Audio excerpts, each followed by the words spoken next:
Is it okay if I ask something? Sure, what is it? Why are you so cold to Dad?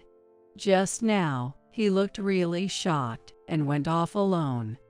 Do you like Dad? What?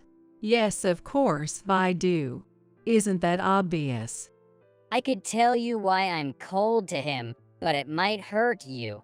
Are you ready for that? I don't mind getting hurt. Can you tell me why? All right, I'll say it. Dad's probably having an affair.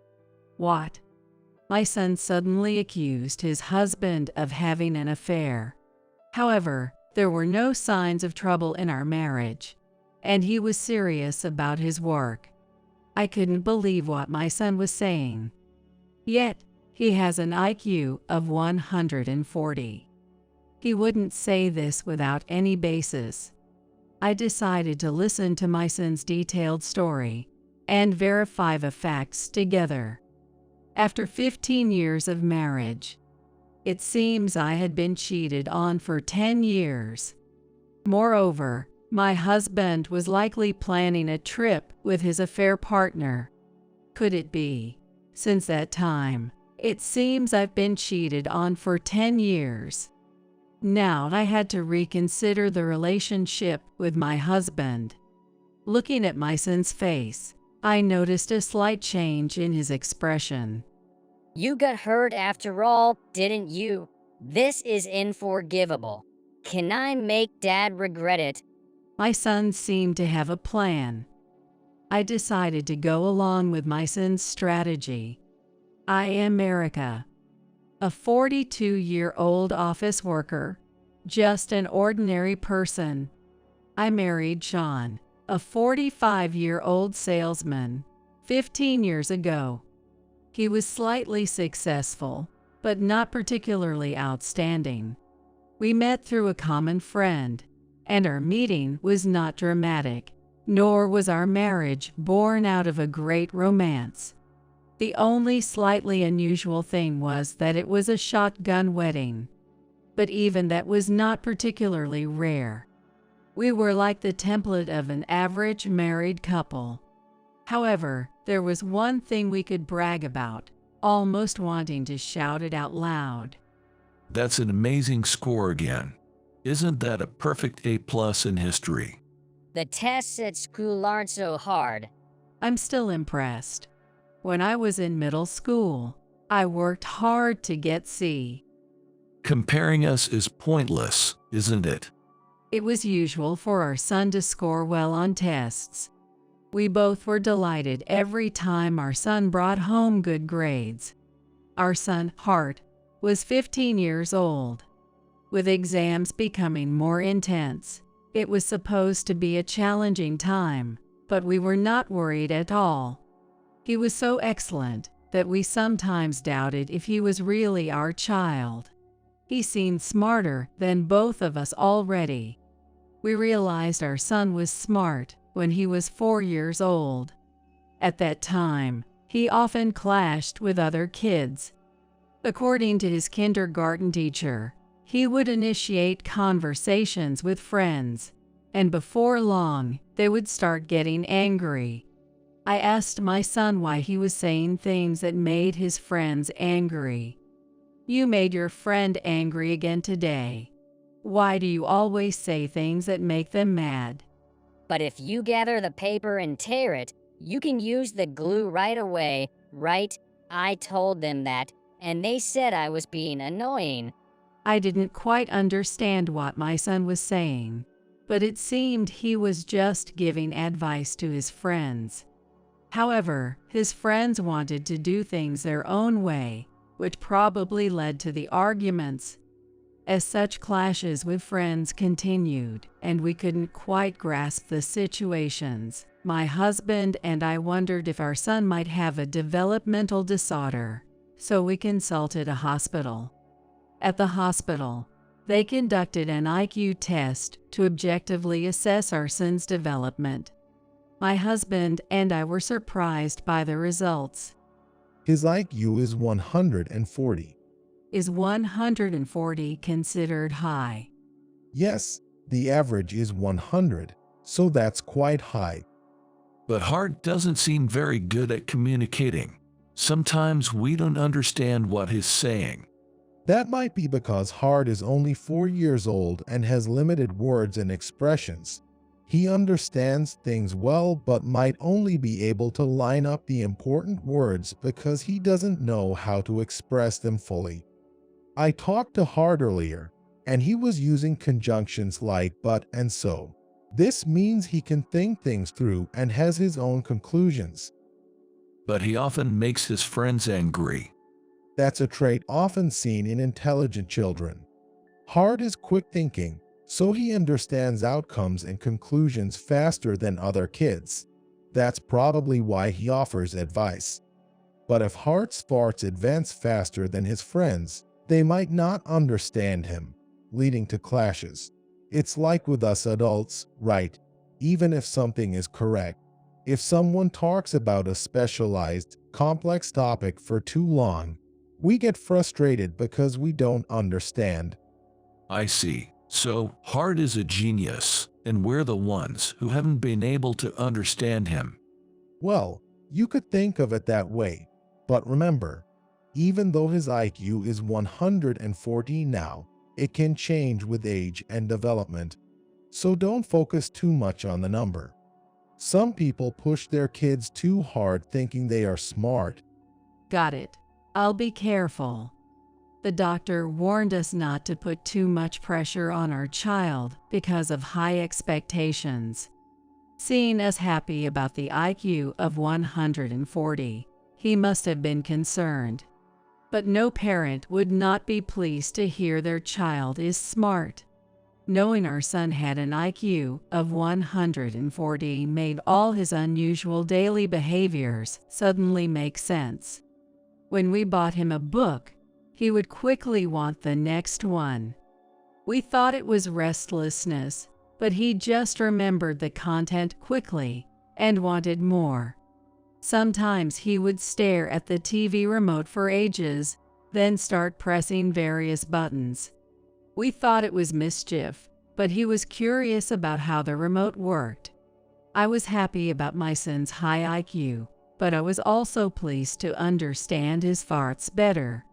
He had an interest in various things and absorbed knowledge rapidly with high concentration.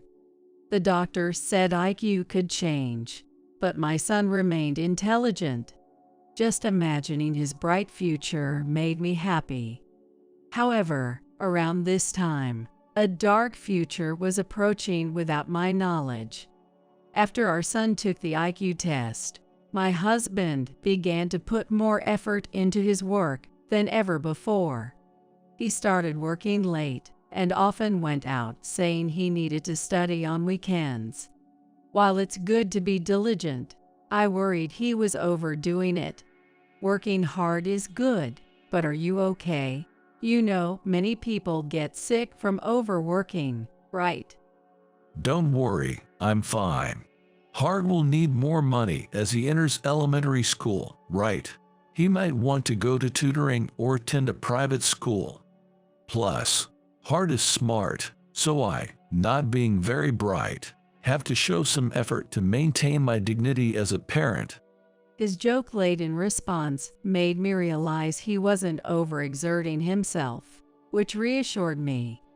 As Hart entered elementary school, his vocabulary and expressions grew, and we no longer had trouble understanding his conversations. Why do we have to get permission from the teacher just to go to the bathroom during class? Is going to the bathroom such a big deal? If you go without telling, the teacher won't know where the students are. I see. But then, wouldn't it be better to have a sign on the desk saying toilet? That way, there's no need to interrupt the class for permission, and the teacher can still keep track of where everyone is. But then, some kids might put up the sign and skip class instead of going to the bathroom. If they slack off and end up in trouble, it's their own fault, so why not just let them be? That can't happen. If something goes wrong, It would be the teacher's responsibility. Enforcing rules and bearing responsibility. Being an adult sure is complicated. Though he has become better at conversing compared to his kindergarten days, his overly logical and somewhat dry approach remains a flaw.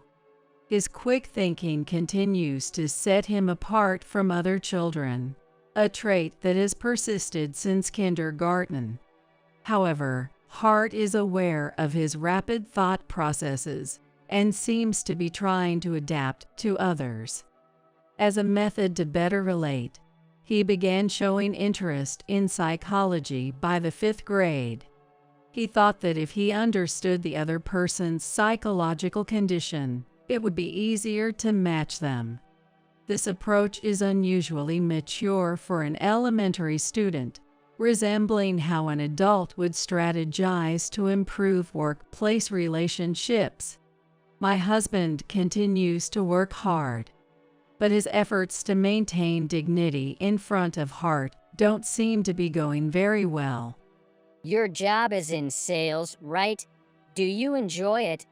Well, it's not always fun since it's work, but being in sales means you are out and about, kind of like the face of the company.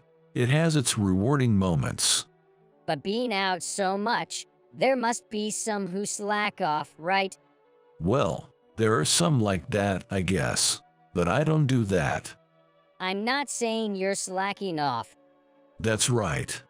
Hart tries hard to fit in with those around him. He may have a dry side, but he never looks down on others. However, for some reason, he seems particularly cold towards his father. Do you think Hart hates me? I don't think so. He knows you work hard. But he's not cold to you like he is to me, right? Well, maybe. They say a father can never beat a mother in parenting. That's a tough spot to be in. My husband is facing a classic paternal dilemma. Given Hart's logical nature, trying to change the way he interacts or buying him off would likely be counterproductive and seen through by Hart. It seems the only option is to work harder to impress him and show how great a father he is. Putting my husband's concerns aside, Hart continues to grow. After graduating from elementary school, he moved on to a local middle school. Now in his 2nd year of middle school, it's time to start preparing for exams seriously. But there's no need to rush or worry about Hart.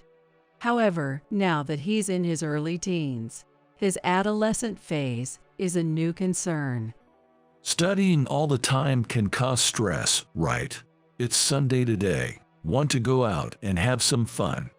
I like studying, so I don't get stressed. Actually, being forced to go somewhere I don't want to is more stressful.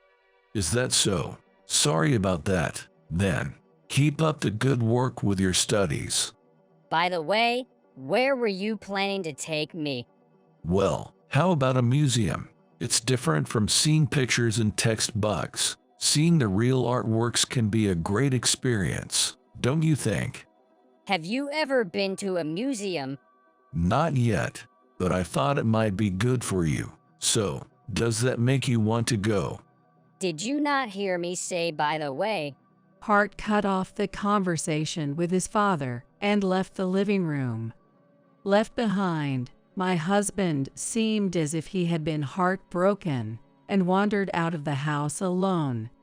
Watching the interaction between Hart and my husband, I felt sorry for the latter, left behind. In the past 3 years, Hart has become even colder towards his father. It's a bit pitiful for my husband. Deciding to help, I approached Hart for a talk. Hart, are you studying? Can we talk? Sure, what's up? As I entered Hart's room, he stopped studying to talk. I'm sure if it were my husband, Hart would have asked him to leave so he could study. Why is he so cold towards his father? Given my son's quick perception, I knew he would immediately sense the real question I wanted to ask. Deciding against any roundabout tactics, I chose to ask directly, "Why are you so cold to Dad?" Earlier, he was shocked and left the house alone. My question seemed to pose a complex problem for Hart, leading to a pensive silence in the room, filling me with an odd tension. After a moment, Hart began to speak with a troubled expression. Do you like Dad? What? Yes, of course. His unexpected question took me aback. Although I answered honestly, it seemed to trouble Hart even more. Your words seem genuine. Of course, they are. I could tell you why I'm cold to him, but it might hurt you. Are you prepared for that? What are you talking about? I didn't understand what my son said, so I was confused. It felt like talking to the young Hart. But when he was in kindergarten, he just couldn't express his thoughts well, so he had many things in mind and understood. Now he still must have comprehended something significant to pose such questions. Therefore, if I ask why, I will get hurt, as my son says. Nonetheless, for the sake of improving the relationship between my son and husband, I needed to hear it. I steeled myself, bracing for what was to come. I don't mind being hurt. Can you tell me why? Your response seems genuine too. So, I'll tell you. I think Dad might be having an affair. What? I was stunned by his unexpected revelation. An affair. But our marriage isn't troubled, and he's diligent at work. I found it hard to believe my son's claim. That can't be true, right? What's gotten into you all of a sudden? I'm still speculating, but Dad often lies, especially about work and the company. So, I thought maybe he's having an affair with someone from work. When has Dad ever lied? He lied just before. He said he's never been to a museum, but I think he has. Remember when I was into psychology books in 5th grade? I learned how to spot lies then. Is that about observing eye movements or voice tone? Can you really detect lies that way? I use more advanced techniques, like leading in conversation and spotting the immediate reactions people show when they lie. You showed confusion and resolve when I asked you earlier. I draw out and observe such reactions during conversations. So, you've been spotting Dad's lies since 5th grade. Right. The first time I thought Dad was lying was when he denied slacking off. It wasn't about slacking off, but something felt off. Over these 3 years, the lies I've pieced together point to an affair. But as I said, the affair is just a hypothesis. Still, I believe Dad is unfaithful, and I can't be close to someone like that. No matter how smart my son is, I found it hard to believe he could easily detect lies. However, as long as he believes my husband is unfaithful, the problem remains unresolved. I pondered how to mend their relationship. It'd be good if I could be certain my dad isn't having an affair. I see. It seemed he could read my thoughts, making his lie detection claim more credible. But how can we find out if he's not having an affair? I need your help with something I can't do alone. Okay, what can I do? I've researched that if someone is having an affair, it might show up in credit card histories. I see, but we don't get paper statements anymore. Your father switched to electronic statements. I've only checked a bank account, so I only know the total amount charged, not what your father spends on with the card. That's a common way to avoid statement scrutiny. Let's check the web statements. Are you using a family credit card? Yes, it is a family card. But is that an issue? No, it's actually better. It's illegal to check the card history without permission, even for family members. But since it's a family card, the history includes both your and Dad's transactions, right? So, it's inevitable that we'll see Dad's transactions too. That's a gray area, huh? Do you know the account ID and password? It's okay. I keep important passwords noted down, so it should be there. Feeling like a detective, I got a bit excited about the task. While it felt wrong to doubt my husband, I believed he would understand once I explained everything and apologized. More so, he should be grateful if this helps improve his relationship with our son. Together, we accessed the computer to check the credit card statements and found several unbelievable charges. What is this? These charges? These hotel names clearly suggest they are motels, visited every 1 or 2 weeks. There's always a restaurant payment before each motel visit. He's been dining out before going there. I was shocked, having firmly believed my husband wasn't unfaithful. But Hart, having suspected the affair, remained calm. Why would he engage in an affair? There's no real reason for affairs. People who are content at home still have them. It often starts with someone feeling a sudden attraction, calling it a moment of madness. So, pondering why he started it is pointless. Even if there's a reason, it doesn't justify the affair, and we don't need to understand the feelings of someone who cheats. You're right, but I never noticed any signs of infidelity in him.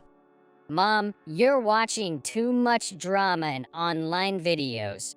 Do you think signs of infidelity are always obvious, or that you'd stumble upon the affair scene? People who cheat are determined to hide it. It's usually like this, discovering it when you least expect it.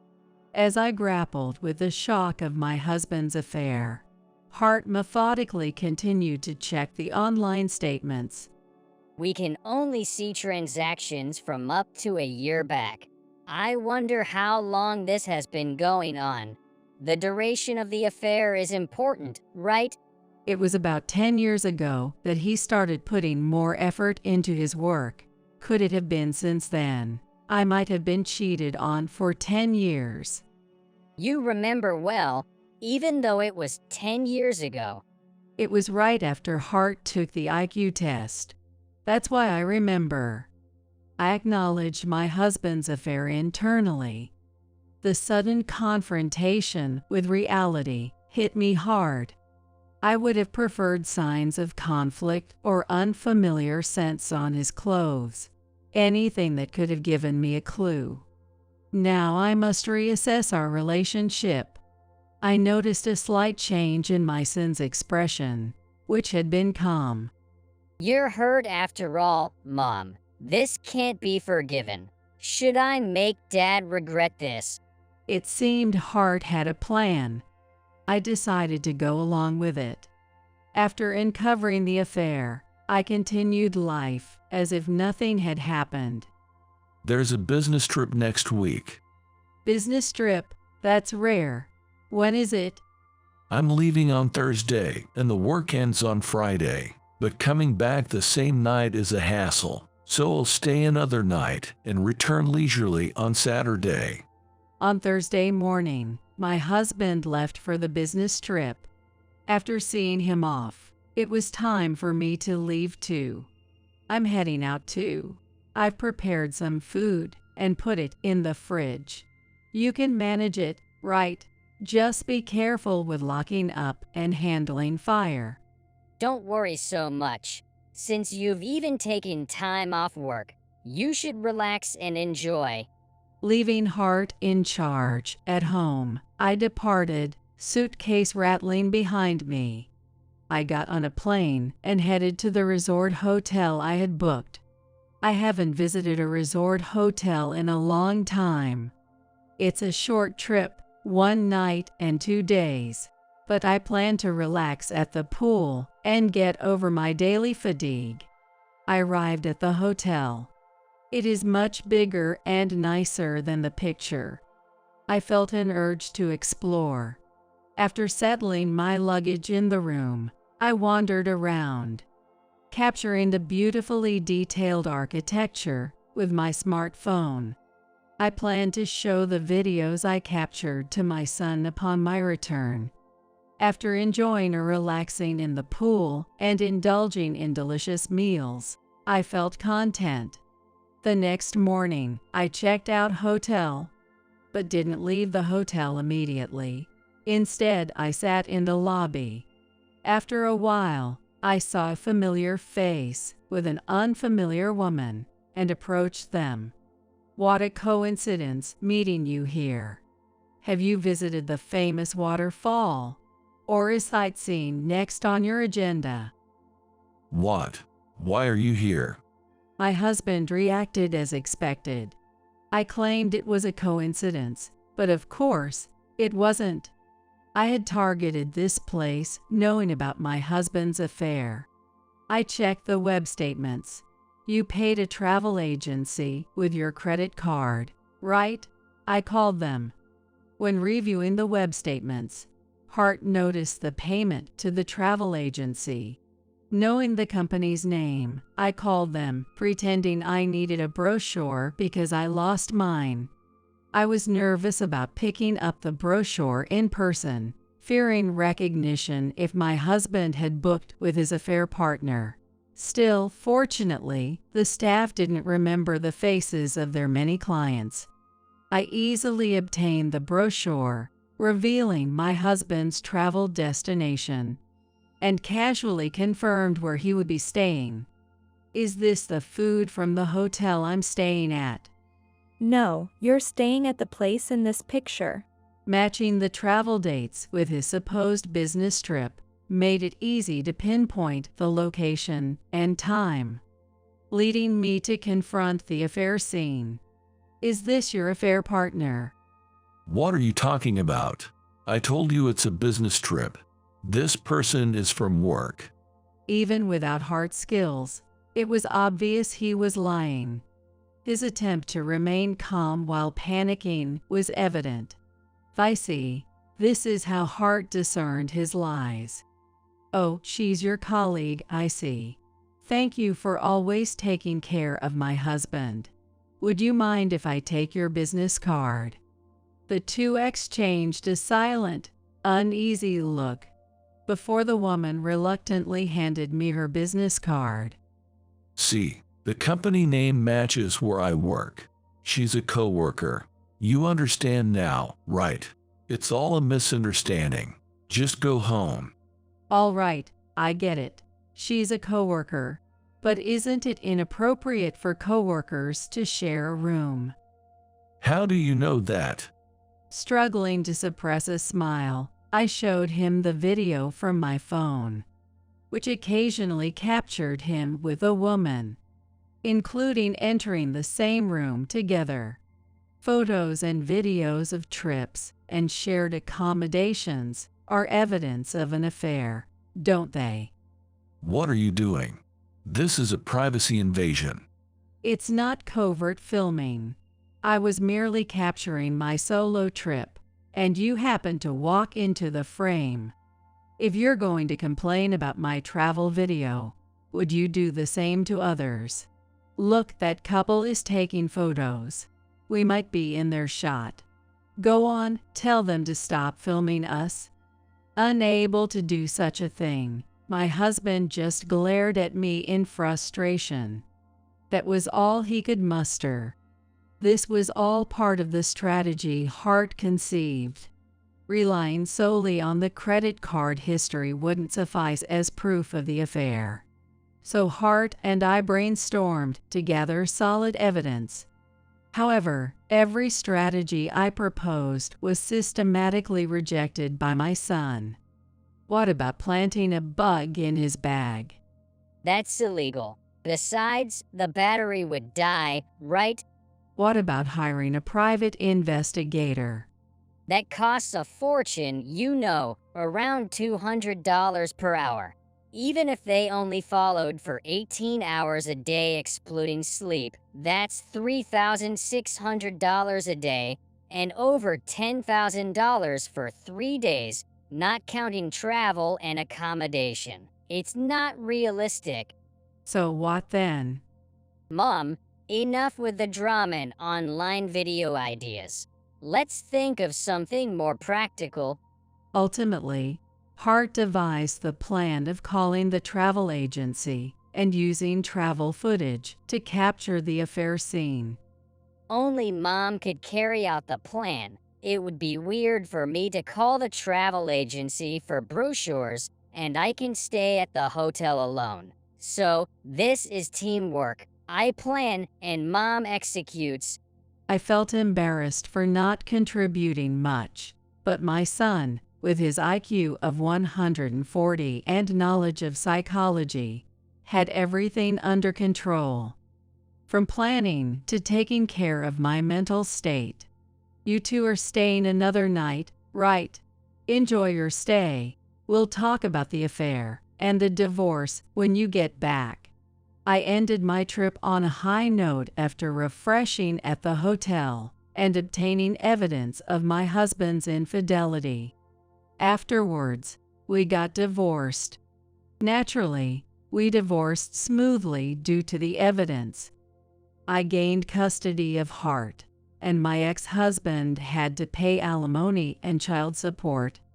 However, letting my ex-husband and his affair partner off easily wouldn't complete my revenge. Hart had prepared another move post-trip. As I predicted, the affair partner was a coworker, right? So, we'll stir things up a bit by informing their company about the affair. Got it. So we contact their company to report the affair, hoping for some action against them.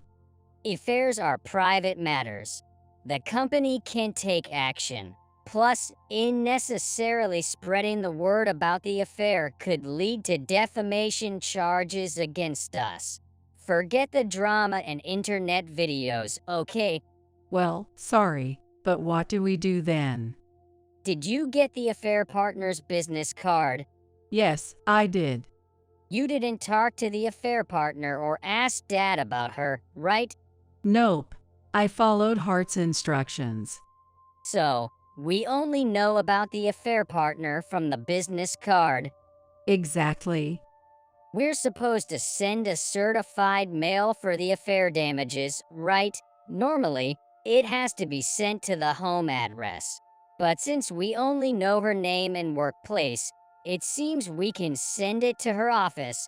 I see. So if the office receives the mail for affair damages, the affair talk spreads, making it awkward for them at work. Not quite. Others can't open certified mail, so nobody will know it's about the affair.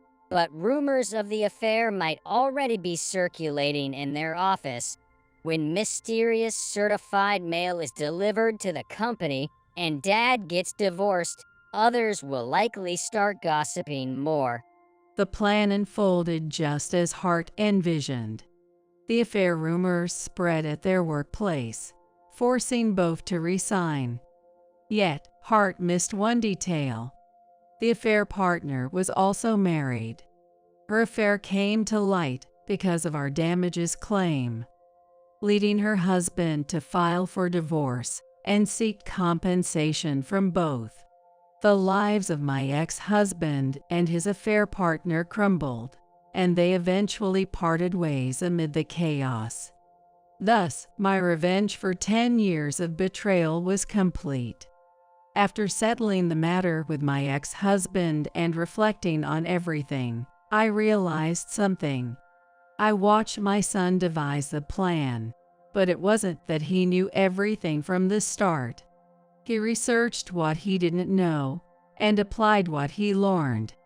I learned from my son that being smart isn't just about having a lot of knowledge. I worried the divorce would affect him, but it seemed unnecessary. I've been bothered by Dad's actions since elementary school. Now that it's resolved, I can focus on studying. Surprisingly, Hart still has much potential for growth. He also became interested in law. Lawyers like wordplay and interesting, especially when making people who do wrong reflect on their actions. He noted, aspiring for a career in legal work. That sounds expensive. I'm determined to work hard for my son's future.